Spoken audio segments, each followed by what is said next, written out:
Del Santo Evangelio según San Juan. Yo soy el pan vivo que ha bajado del cielo, el que coma de este pan vivirá para siempre.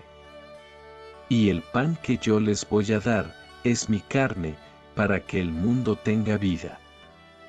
Entonces los judíos se pusieron a discutir entre sí. ¿Cómo puede éste darnos a comer su carne?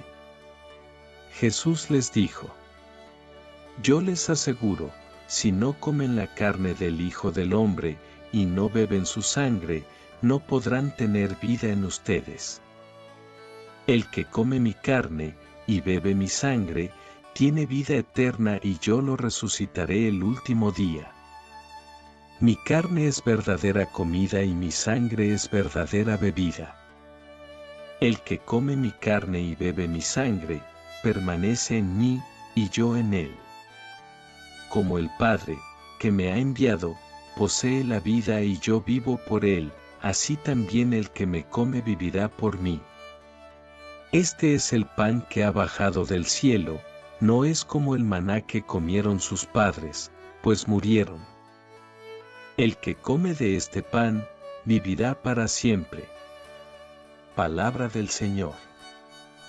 Gloria a ti, Señor Jesús. Comentario al Evangelio de Juan 6, 51 a 58, correspondiente al 20º domingo del tiempo ordinario, a cargo del Padre Juanito. Han transcurrido ya 4 domingos desde que iniciamos la proclamación en la liturgia dominical del capítulo 6 del Evangelio, según San Juan.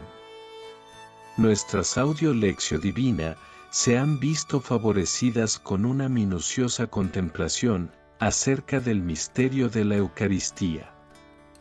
Comprender los distintos capítulos del Evangelio de San Juan exige comprender sus parecidos espirituales con el comportamiento de un águila.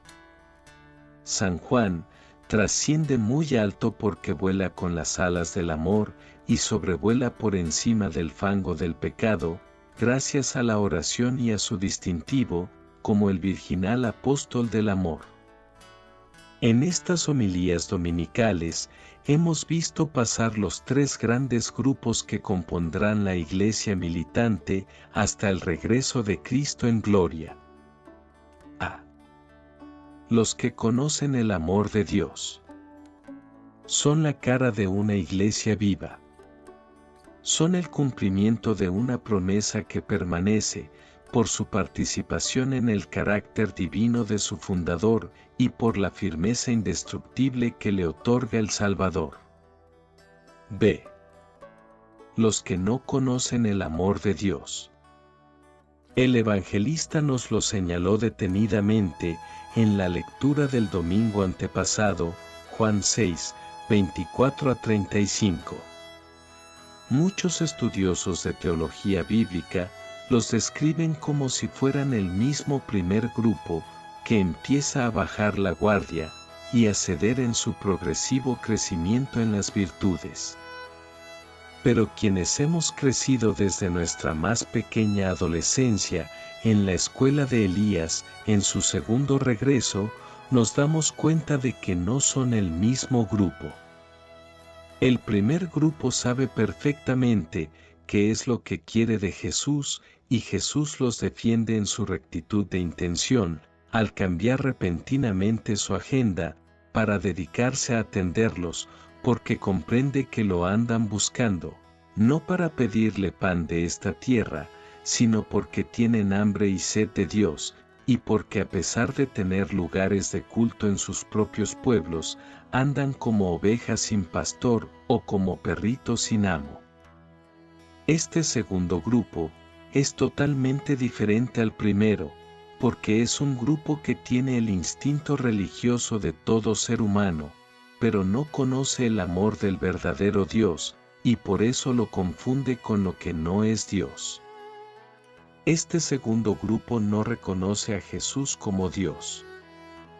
Para estas personas, Jesús es un mago atípico y difícil de encontrar, pero no es el mero mero. Para ellos, Jesús es el que resuelve, pero no es el amor de sus vidas. Ellos lo ven como alguien merecedor de un voto a su favor, pero si hoy lo ensalzan por su guapura, mañana, cuando lo vean sucio, herido y desarreglado, no dudarán en patearlo y escupirlo. San Juan Evangelista enfoca con sus ojos de águila este grupo de creyentes, para que comprendamos lo fracasado que es ser un creyente que practica la religión, pero no tiene amor porque no ora, y no ora porque no ha experimentado el reino espiritual del Dios de la misericordia, no conoce el amor de Dios que sacia y llena, lo que en nosotros no puede llenar el mundo y la carne.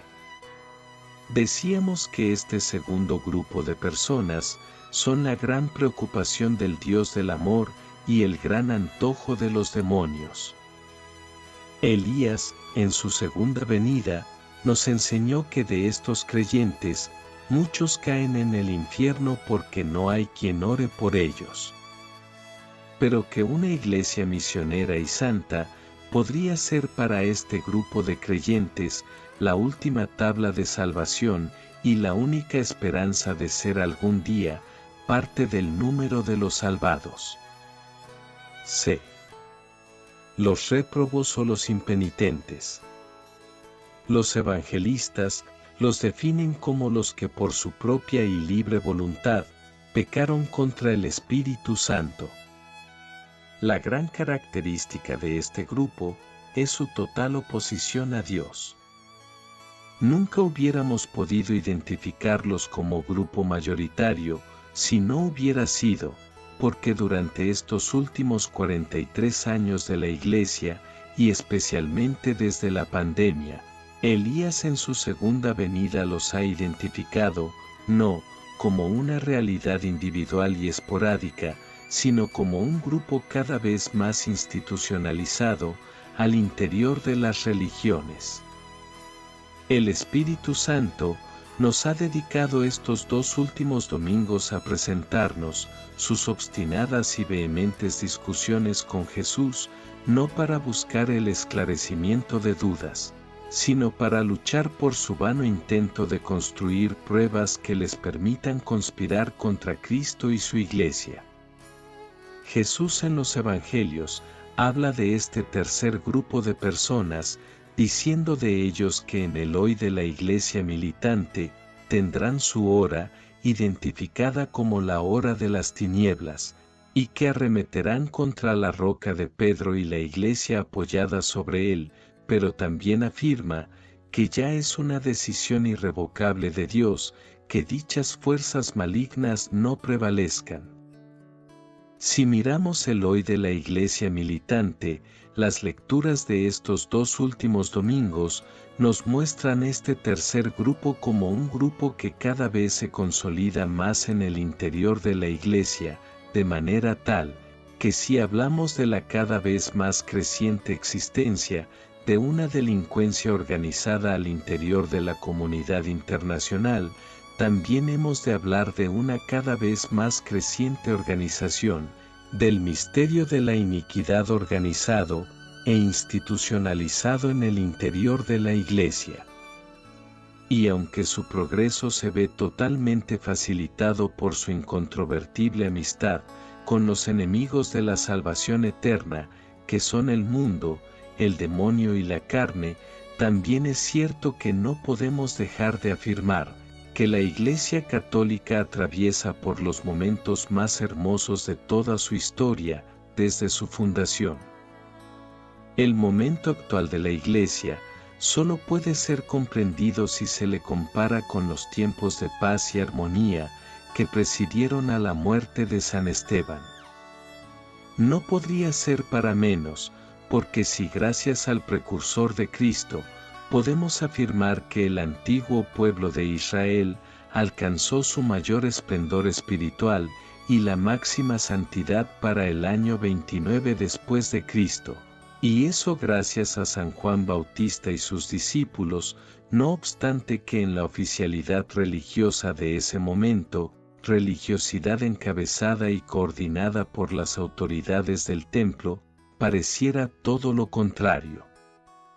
Con mayor razón, en este año 43 de la segunda venida de Elías, podemos afirmar que en las primeras vísperas del gran jubileo del 2025, la Iglesia Católica está viviendo los mejores momentos de toda su historia, no gracias a lo que se ve, pues la vocería externa de la Iglesia como institución terrena, la tienen los más grandes integrantes de la religión humanitaria, que representa al hombre, que se pone al puesto de Dios, sino gracias al inmenso número de creyentes, que durante estos 43 años han conocido el amor de Dios.